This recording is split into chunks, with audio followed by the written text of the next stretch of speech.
Le parti Les Transformateurs a célébré ce samedi l'anniversaire de son leader détenu à la suite de l'affaire Manda Kawu et exige sa libération. Le Premier ministre a rendu visite cet après-midi à l'équipe nationale pour la galvaniser en vue du prochain match face aux Black Stars du Ghana.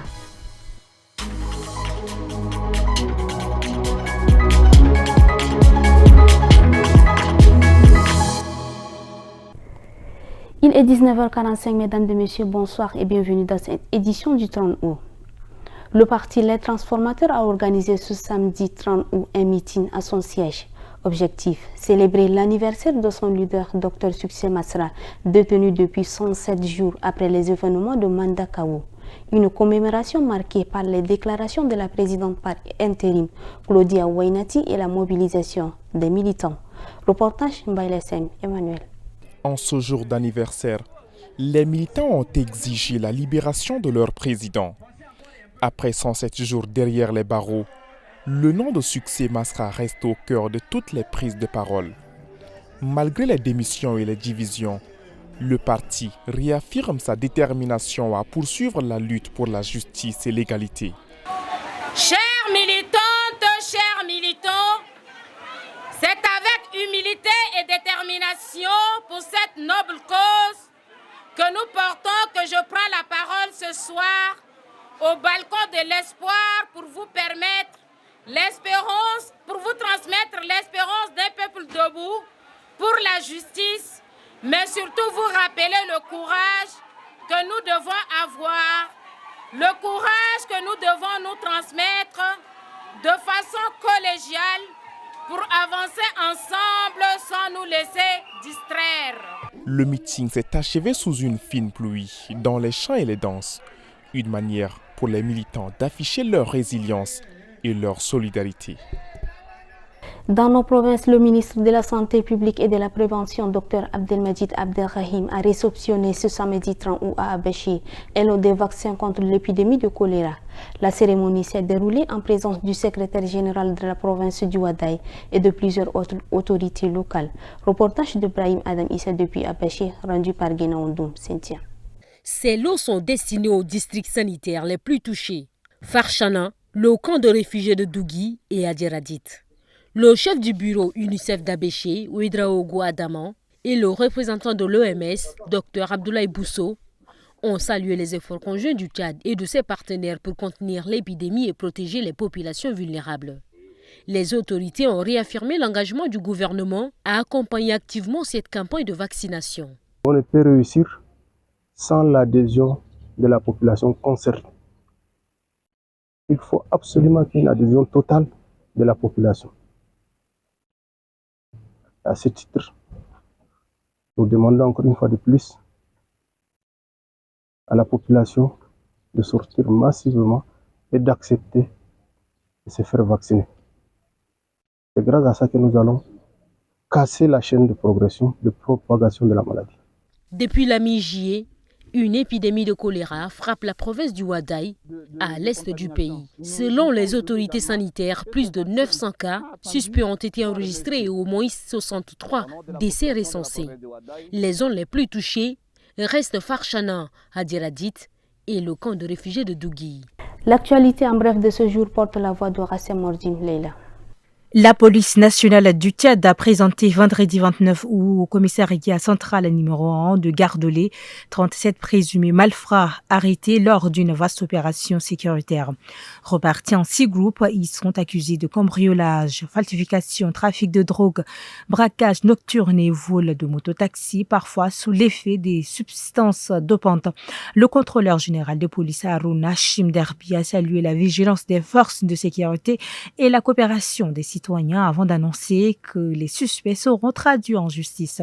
Cette opération illustre la détermination des autorités à renforcer la lutte contre l'insécurité urbaine.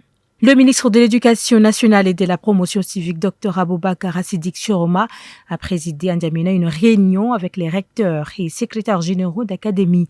L'objectif principal était de faire le point sur les préparatifs de la rentrée scolaire 2025-2026, notamment sur l'application effective du bilinguisme dans les établissements scolaires.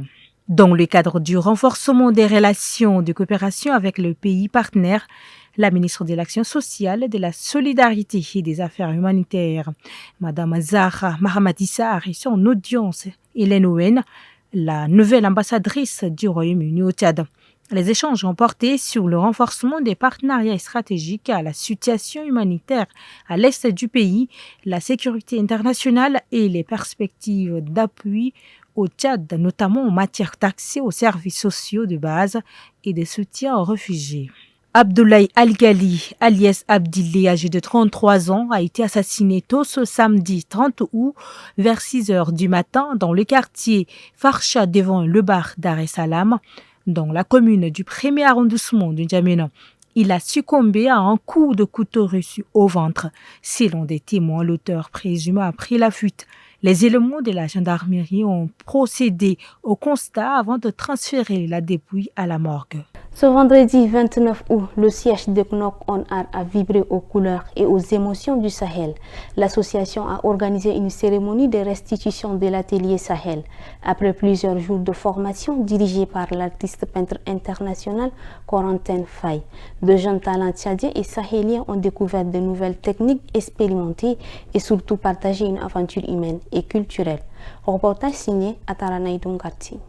Objectif: aider ces jeunes à tracer leur propre chemin, porter haut les couleurs du Sahel, renforcer leur créativité et valoriser l'art de la région. Pendant 2 semaines, l'artiste a placé la transmission et l'échange au cœur de son accompagnement. Donc j'ai développé un projet sur le Sahel, le Tchad étant un pays du Sahel. Donc je n'ai pas voulu aussi les compliquer un peu la tâche, donc être vraiment simple et travailler sur son environnement sahélien. La restitution a permis aux participants d'exposer leurs œuvres, nées des dialogues entre tradition et modernité.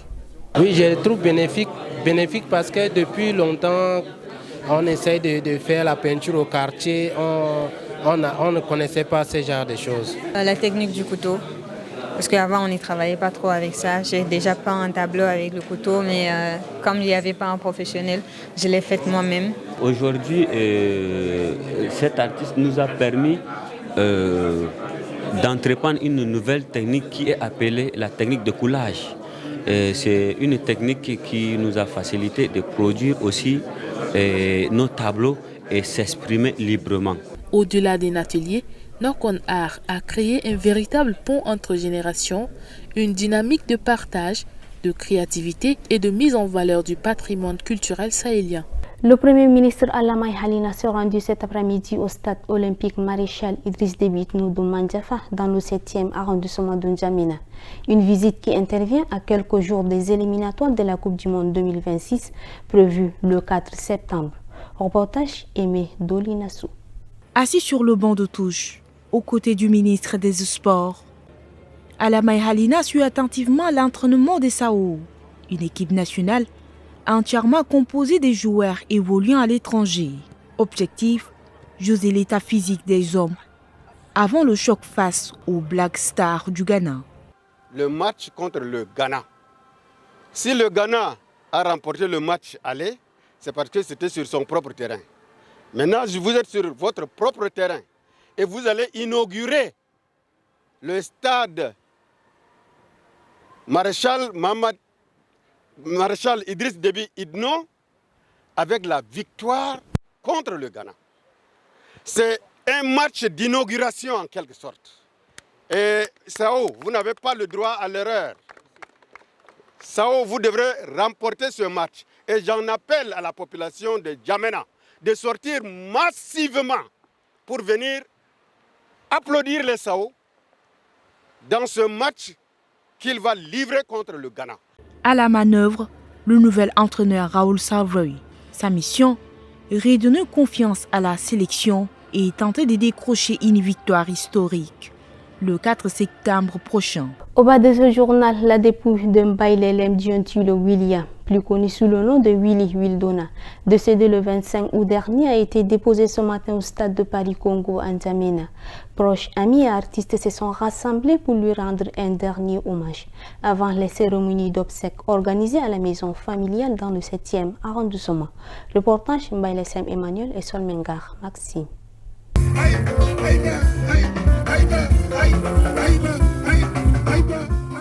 Ils ont veillé toute la nuit pour saluer la mémoire de Willy Wildonan.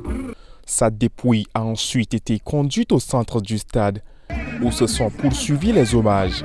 Musiciens, humoristes, motards, tous se sont succédés sur scène avec des prestations vibrantes, témoignant de l'affection et de l'admiration portée à celui qui fut un ardent défenseur des arts. C'est quelqu'un qui, de son vivant, il avait tellement de vie, il avait tellement de joie de vivre. Et aujourd'hui, si vous voyez un stade pratiquement rempli, c'est parce que l'homme, avant de partir, a semé des graines qui restent à jamais dans le cœur des gens. À toi, Willy, ce grand frère qui m'a appris à lire, à écrire et surtout la valeur de l'humilité, de l'amour du prochain. Je te souhaite juste un bon repos éternel. Sache que pour Didier et moi, tu resteras éternellement notre super-héros. Après les hommages publics, le cortège funèbre a pris la direction de la maison familiale. Parents, proches et collaborateurs y attendaient la dépouille dans une atmosphère marquée par les cris et les larmes.